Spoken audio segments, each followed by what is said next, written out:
Olá, boa noite. Está no ar o Rede TV News. Boa noite, seja bem-vindo. Postos de saúde da cidade de São Paulo voltam a registrar problemas no abastecimento de vacinas contra a Covid-19. A Prefeitura do Rio de Janeiro busca quase 80 mil pessoas que não apareceram para tomar a segunda dose do imunizante. E você vai ver também. Médicos apelam para que brasileiros tomem a vacina que estiver disponível, sem escolher o laboratório fabricante. Presidente Jair Bolsonaro diz que o Brasil não recebeu doses da Covaxin e que não há caso de corrupção em 2 anos e meio de governo. Deputado Daniel Silveira desrespeita o uso da tornozeleira eletrônica e volta para a prisão por ordem do Supremo Tribunal Federal. Vamos agora trazer algumas notícias do Brasil. Começando pelo estado de São Paulo, alguns postos de saúde da cidade de São Paulo enfrentaram desabastecimento de vacinas hoje. Segundo a prefeitura, isso foi provocado pela alta procura.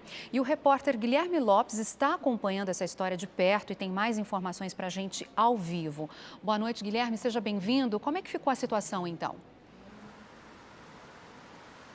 Olá, Milena, obrigado. Boa noite a você e a todos que estão ligados com a gente. Pois é, a Prefeitura da cidade abriu hoje a vacinação para aquelas pessoas com 48 anos. E é claro, como era de se esperar, houve uma procura muito grande nos postos de saúde da cidade. E alguns deles registraram desabastecimento de vacinas ao longo do dia.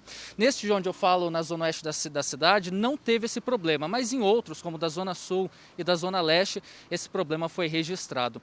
De acordo com a Prefeitura, foram problemas pontuais de desabastecimento causados aí pela grande procura de pessoas atrás da vacina. Mas essas vacinas foram reabastecidas ao longo do dia e a vacinação seguiu normalmente. A Prefeitura da cidade confirmou hoje que recebeu mais 120 mil doses do governo que já foram remanejadas nos pontos de vacinação, porque amanhã começa a vacinar um novo público, que são as pessoas de 47 anos. Vamos ver o que disse mais cedo o secretário municipal de saúde, Edson Aparecido.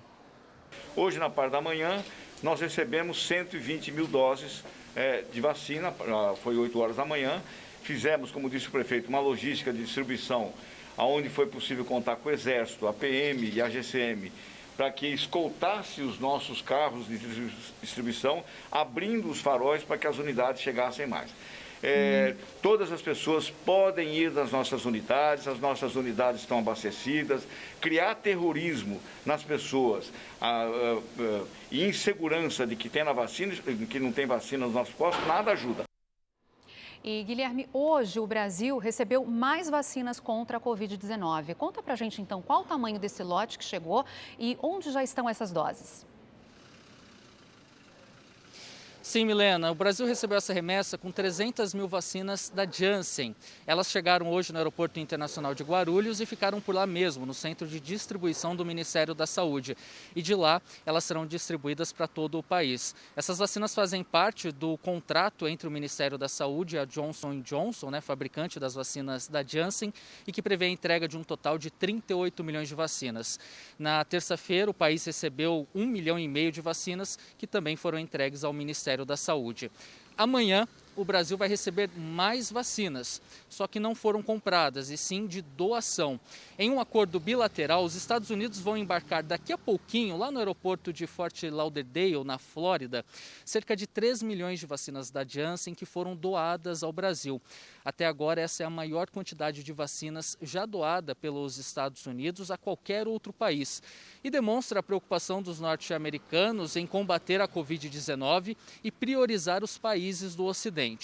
A previsão é que essas vacinas, essas 3 milhões de doses, cheguem amanhã, logo cedo, no Aeroporto Internacional de Viracopos, em Campinas. Inclusive, tem uma cerimônia marcada no próprio aeroporto, com a presença do ministro da Saúde, Marcelo Queiroga, e um representante da Embaixada dos Estados Unidos.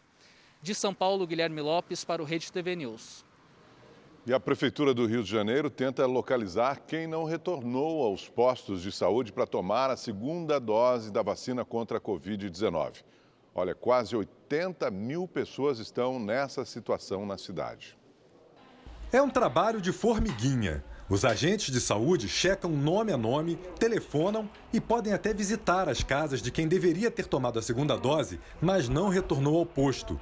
Atualmente, 78 mil pessoas estão nesta situação no Rio de Janeiro. Se a pessoa já tomou a primeira e não tomou a segunda, eles são orientados a perguntar o porquê, né? De não ter tomado a segunda dose, né? Ou porque esqueceu, ou porque teve reação, aí a gente sabendo o motivo, aí vai conversar com essa pessoa para explicar a importância de se fazer a segunda dose. As 3 vacinas administradas atualmente no Brasil exigem a aplicação de uma segunda dose.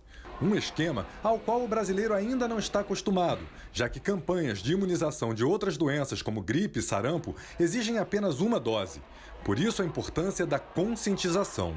O trabalho de identificar quem deixou de voltar ao posto é fundamental para o controle da pandemia. Mas muitas vezes os agentes de saúde encontram uma tarefa a mais: a de convencer o público-alvo de que não basta uma dose para estar imunizado. Não se trata de uma dose que protege, outra que é um reforço, algo não tão importante.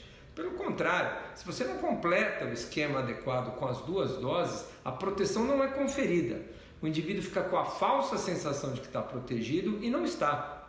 Se não completar o esquema, não se sustenta essa proteção por tempo prolongado. Hoje, além da aplicação da segunda dose, os postos de saúde receberam para a vacinação profissionais de limpeza urbana, mulheres com 48 anos, gestantes e puérperas. Segundo a Prefeitura, até agora quase 3 milhões de cariocas receberam a primeira dose e quase 1 milhão a segunda. É uma satisfação, né, muito grande poder tomar essa dose e me prevenir. Estou muito feliz. A quinta-feira foi de muita emoção para os moradores de Belo Horizonte, que comemoraram a retomada da vacinação por idade contra a Covid-19.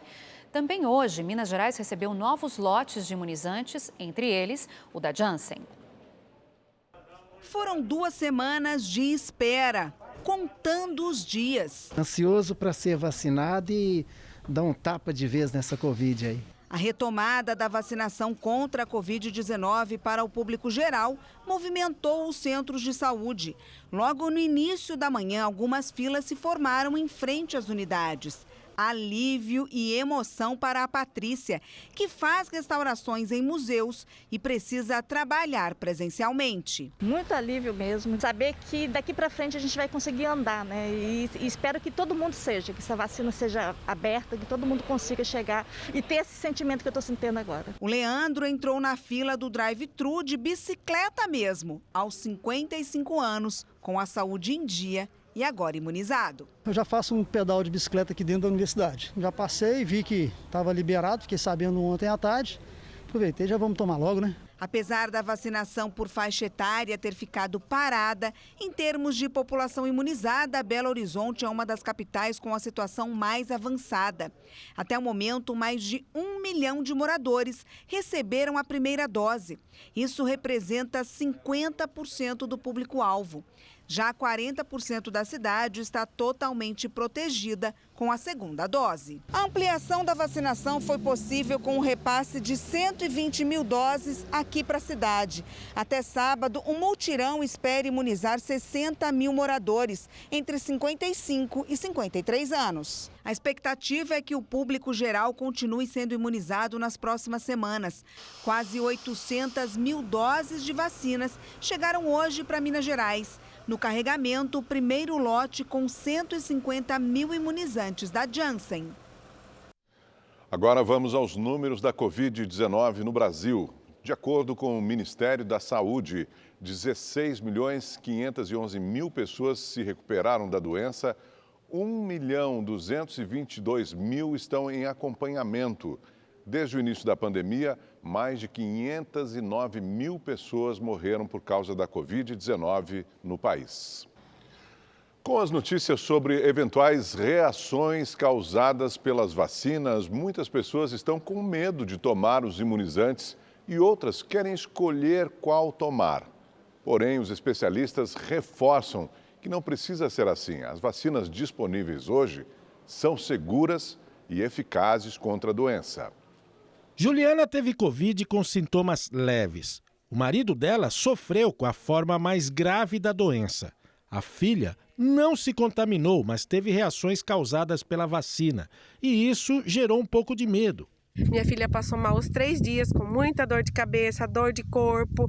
E a dor de cabeça dela que ela teve chegou a me assustar. Eu tenho medo, sim. Mesmo assim, a Juliana disse que vai se vacinar quando chegar a faixa etária dela. O Rômulo também quer tomar a vacina, mas no salão de cabeleireiro já ouviu tanta coisa que não sabe em quem acreditar. Eu quero tomar a vacina, acho que todos devem tomar, porém acho que a gente deveria ter mais explicações do o que realmente ela causa, o que ela não causa, o que ela causa em cada pessoa, de organismo para organismo. Então, eu acho que fica muitas dúvidas na questão da vacina. Segundo a Sociedade Brasileira de Imunização, as pessoas que evitam tomar vacina por medo de uma reação devem levar em conta os benefícios do imunizante, de evitar as formas graves da doença, principalmente a morte. Mais ou menos 30% dos vacinados têm algum tipo de reação e que vão passar espontaneamente. Passado 1, 2 dias e medicado com as medicações comuns, analgésicos comuns, resolvem por si só, sem necessidade de nenhum outro medicamento ou tratamento específico. Apesar dos relatos sobre os efeitos colaterais, que sempre foram comuns, o brasileiro tem sim a intenção de se vacinar.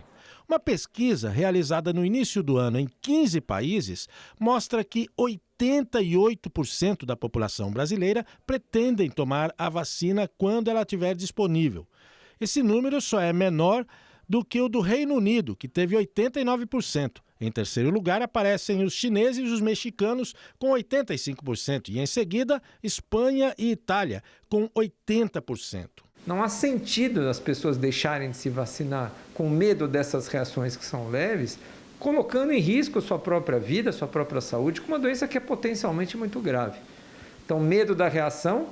Não, medo da doença, isso sim, pode trazer um dano muito sério para a sua saúde, muitas vezes irreversível. Tem uma vacina aí que tem umas reações, você tem medo dela? Negativo, eu quero é dela, eu quero enfrentar a cara dela, cara. O importante é ficar imunizado, com certeza. Uma blitz da Vigilância Sanitária, em conjunto com as polícias civil e militar, encerrou uma balada clandestina com mais de 300 pessoas na zona leste de São Paulo, na madrugada de hoje. A maioria estava sem máscara. O organizador do evento foi levado para prestar depoimento na delegacia e uma pessoa que jogou cerveja nos policiais foi detida. A casa noturna foi fechada e deve ser multada. A polícia do Rio de Janeiro prendeu mais uma vez um dos homens condenados pela morte do menino João Hélio em 2007. Carlos Roberto da Silva cumpria prisão por roubo em um albergue domiciliar em Turiaçu, na zona norte da cidade. Ele ficou 12 anos detido por ter participado do assalto que terminou com a morte de João Hélio, de 6 anos. O garoto estava no carro com a mãe quando foram abordados pelos criminosos. Presa ao cinto de segurança, a criança foi arrastada por mais de 7 quilômetros na zona norte da cidade. 4 assaltantes foram condenados pelo crime. Um crime chocante. 8 pessoas foram presas hoje em São Paulo, suspeitas de participar de uma organização criminosa especializada no tráfico de drogas. Pela manhã, foi um entra e sai de viaturas no prédio da Delegacia Especializada em Entorpecentes de Taboão da Serra, na Grande São Paulo. Cerca de 100 policiais passaram quase 3 meses investigando a quadrilha. O desfecho foi hoje, com a prisão dos suspeitos. Até um cão farejador participou da operação, denominada Noite e Dia. A ação também contou com o apoio da Guarda Civil de Embu das Artes, município vizinho. Os investigadores apresentaram um organograma com a função de cada um dos traficantes. O líder é Lucas Rodrigues, mais conhecido como Irmão Mizuno, e seria integrante da facção criminosa PCC. 2 mulheres e um homem continuam foragidos. Durante os trabalhos foram apreendidos tijolos e centenas de porções de maconha, pinos de cocaína, uma pistola e anotações de contabilidade do tráfico. A base de vendas do grupo ficava em Carapicuíba, região metropolitana, mas os traficantes também atuavam na capital paulista. Eles mantêm um ponto de venda aqui no município de Taboão da Serra. Através de investigação, nós identificamos que a central do crime é no município de Carapicuíba. Toda a droga distribuída para esse ponto de venda na nossa municipalidade sai de Carapicuíba. Além disso, foi identificado que eles também possuem pontos de vendas em Osasco, na Zona Norte e na Zona Leste. O ministro do Supremo Tribunal Federal, Alexandre de Moraes, determinou novamente a prisão do deputado Daniel Silveira, do PSL do Rio de Janeiro, por descumprimento do uso da tornozeleira eletrônica. Silveira cumpria prisão domiciliar desde março e, por isso, deveria utilizar o equipamento. Foram identificadas mais de 30 violações no uso da tornozeleira. O deputado também deixou de se apresentar quando foi chamado pela Justiça. Daniel Silveira foi preso pela primeira vez em fevereiro por fazer ameaças aos ministros do STF. Hoje, o presidente Jair Bolsonaro cumpriu a agenda no Rio Grande do Norte. O presidente desembarcou pela manhã no aeroporto de Mossoró. Em seguida, o presidente foi até a cidade de Jucurutu, onde visitou as obras da barragem de Oiticica. O governo liberou 38 milhões de reais para a conclusão da obra, que deve ficar pronta no fim deste ano. Bolsonaro foi o último a discursar e falou sobre as acusações envolvendo o governo e as negociações para a compra da vacina Covaxin. Não adianta inventar vacina, porque não recebemos uma dose sequer dessa que entrou na ordem do dia da imprensa ontem. Nós temos um compromisso. Se algo estiver errado, apuraremos. Mas, graças a Deus, até o momento, graças à qualidade dos nossos ministros, não temos um só ato de corrupção em 2 anos e meio. O presidente também voltou a defender o voto impresso para as eleições de 2022. E o pessoal fala muito do voto impresso. Isso passa pelo parlamento brasileiro.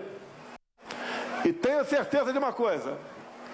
Se o parlamento se passar por lá e for promulgada essa PEC, nós teremos voto impresso o ano que vem. Temos recursos para comprar as urnas com as suas respectivas impressoras. A visita do presidente ao Rio Grande do Norte foi acompanhada pelos ministros da Comunicação, Fábio Faria, do Gabinete de Segurança Institucional, Augusto Heleno, da Cidadania, João Roma, e do Desenvolvimento Regional, Rogério Marinho.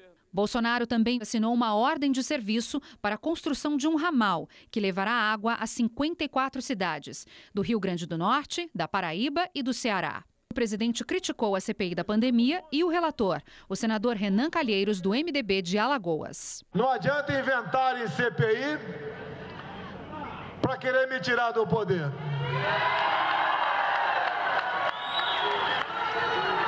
Lá, 7 senadores, tendo à frente Renan Calheiros, diz que eu não dou bom exemplo por questão da pandemia. Renan Calheiros, siga o meu exemplo, seja honesto.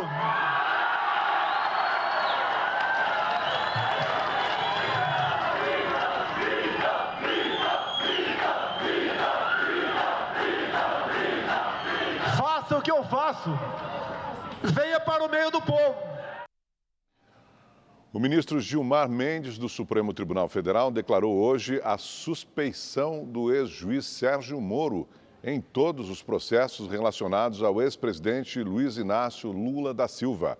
Ontem, o STF já havia reconhecido que Moro não tinha sido imparcial ao condenar Lula no processo do triplex de Guarujá. Agora vamos falar de um assunto que está dominando a internet. Se você olhou as redes sociais, já deve ter se deparado com o termo cringe. Essa palavrinha aí, nova para muita gente, tem causado discórdia, viu? Você quer saber o que isso significa? A Ana Martins, do portal da Rede TV, vai explicar para a gente agora. Ana, boa noite, seja bem-vinda. Boa noite, Milena. Isso mesmo, essa expressão tomou conta das redes sociais nos últimos dias e gerou um certo pé de guerra entre a geração Z, que são as pessoas nascidas entre 1995 até 2010, e a geração Millennials, que são os nascidos entre 1980 a 1994. E para você, que assim como eu, precisou pesquisar na internet o que significa esse termo cringe, você provavelmente deve ter algum costume considerado ultrapassado ou vergonhoso para essa nova geração. Para você ter uma noção, hábitos como pagar boletos, tomar café da manhã, ser apaixonado por café, gostar de Harry Potter, tomar um litrão com os amigos, usar calça skinny e utilizar muitos emojis em uma conversa são considerados ultrapassados ou antigos pela nova geração. E para você que quer saber se você é cringe, acesse o portal da Rede TV e entenda mais sobre esse termo que viralizou na internet. É com você, Milena e Augusto. Obrigado, Ana. A CPI da Covid no Senado ouviu hoje 2 cientistas para saber mais sobre a pandemia e estudos sobre os óbitos por coronavírus no país. Durante a sessão, senadores governistas chamaram de fake news a denúncia de supostas irregularidades na negociação da vacina indiana Covaxin. E disseram que o presidente Jair Bolsonaro repassou a denúncia ao então ministro da Saúde na época, Eduardo Pazuello. A reunião começou pontualmente às 9h30 da manhã.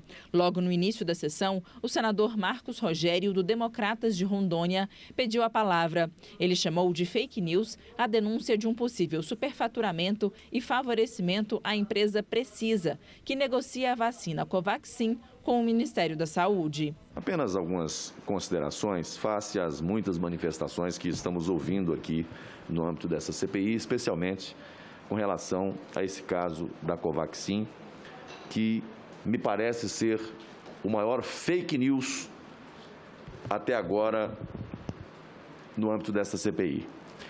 Eu tenho observado aqui que tomam como verdade uma informação sem conferir os fatos, sem checar as provas, colocando sob suspeita o trabalho de um conjunto de servidores do Ministério da Saúde, além dos dirigentes da pasta. A maneira como esta CPI está agindo, senhor presidente, contribui para o travamento da máquina pública, ao apagão das canetas, face às acusações sem provas que partem daqui. Investigar, sim. Pré-julgar, não. A denúncia apresentada pelos irmãos Luiz Miranda, deputado pelo Distrito Federal, e Luiz Ricardo Fernandes Miranda, funcionário do Ministério da Saúde, foi questionada pelo senador Jorginho Melo. Ele disse que as provas que os irmãos têm são inconsistentes e que o presidente Bolsonaro havia repassado o caso para o então ministro da Saúde, na época, Eduardo Pazuello. Não foi adquirido nada, não foi pago R$1. O presidente da República determinou, quando soube, entre diversos assuntos que esse deputado foi tratar, falou alguma coisa, o presidente falou com o ministro Pazuello para verificar. Quem tem que fazer tem que apresentar essas provas é ele. Ele tem informações que não batem. Então, nós não vamos se preocupar em foi encaminhado agora para a Polícia Federal, o próprio governo está encaminhando para fazer perícia, análise. Ainda ontem, ao saber das denúncias, o Planalto reagiu. O ministro da Secretaria-Geral da Presidência, Onyx Lorenzoni, afirmou que o governo vai pedir um procedimento administrativo disciplinar. O senhor presidente da República determinou ao ministro-chefe da Casa Civil que a Polícia Federal abra uma investigação sobre as declarações do deputado Luiz Miranda, sobre as atividades do seu irmão, servidor público do Ministério da Saúde, e sobre todas estas circunstâncias, iremos solicitar um procedimento administrativo disciplinar junto ao CGU, um PAD, para investigar a conduta do servidor. Vamos solicitar uma perícia do documento à Polícia Federal. O ministro da Saúde, Marcelo Queiroga, disse não estar preocupado com o assunto e que a questão sobre a negociação de compra da vacina Covaxin está no departamento jurídico da pasta. E durante o depoimento à CPI, nesta quinta-feira, os cientistas Pedro Halal e Jurema Werneck falaram sobre a pandemia e o vírus. Halal afirmou que as reinfecções são causadas por variações da Covid-19. O risco de reinfecção varia muito de pessoa para pessoa. Existem casos de reinfecção, depende da carga viral e da resposta imune que foi dada à infecção original. Especialmente com a ampla circulação de variantes, a probabilidade de reinfecção aumenta pela óbvia diferença entre a variante e o vírus original. Amanhã, a CPI vai ouvir os irmãos Miranda a respeito das denúncias sobre a Covaxin. E ainda sobre a CPI da pandemia, o plenário virtual do Supremo Tribunal Federal formou maioria para suspender a convocação de governadores para prestarem depoimento à comissão. No mês passado, o colegiado havia aprovado a convocação de 9 chefes de Estado, mas na última segunda-feira, a ministra Rosa Weber suspendeu as convocações por achar que eles podem comparecer à CPI de forma voluntária e não obrigatória, o que foi entendido pelos ministros como uma interferência. O Banco Central elevou a projeção de crescimento do Produto Interno Bruto brasileiro em 2021 para 4,6%, uma melhora de 1 ponto percentual em relação à última estimativa feita em março, que era de 3,6%. A alta na projeção feita pelo Banco Central segue a estimativa do mercado, que prevê um crescimento do PIB em torno de 5%. Estamos de volta. Será que vai fazer mais frio nesse inverno? Vai esquentar? Vamos saber agora com a Gabriela de França a previsão do tempo para todo o Brasil. Oi, Gabriela. Isso mesmo, Augusto. Boa noite para você, boa noite, Milena. Ótima noite para você de casa. Olha, a gente já começa pelo sul do Brasil, onde um sistema de baixa pressão e uma frente fria começam a perder força, mas ainda vão provocar instabilidades, principalmente sobre Santa Catarina e principalmente vão provocar vendaval em toda a costa sul aqui do Brasil. Vamos lá para Porto Alegre, gente. Na capital gaúcha, o dia começa com neblina, bastante nevoeiro, mas logo o tempo fica firme, o sol aparece, mesmo assim a temperatura não sobe. Máxima de 18 graus, mas aí no sábado a gente tem uma outra virada no tempo, porque vai chegar uma nova frente fria, vai provocar temporal e promete derrubar as temperaturas ainda mais. A máxima não passa de 16 graus na capital gaúcha no sábado. E a sexta-feira promete ser de tempo firme, aberto, ensolarado em grande parte aqui do Brasil, em todo esse amarelão do mapa. Pancadas de chuva mais intensas ainda aqui no extremo norte, mas o que vai predominar mesmo é o ar seco, por isso atenção para a baixa umidade do ar aqui no interior do Brasil. Ar seco e quente também. Vamos às temperaturas? Amanhã vai fazer 35 graus de máxima em Palmas e também Cuiabá, 31 graus lá em Natal e Fortaleza. E olha, a semana vai terminar quente, até mesmo no sudeste do Brasil.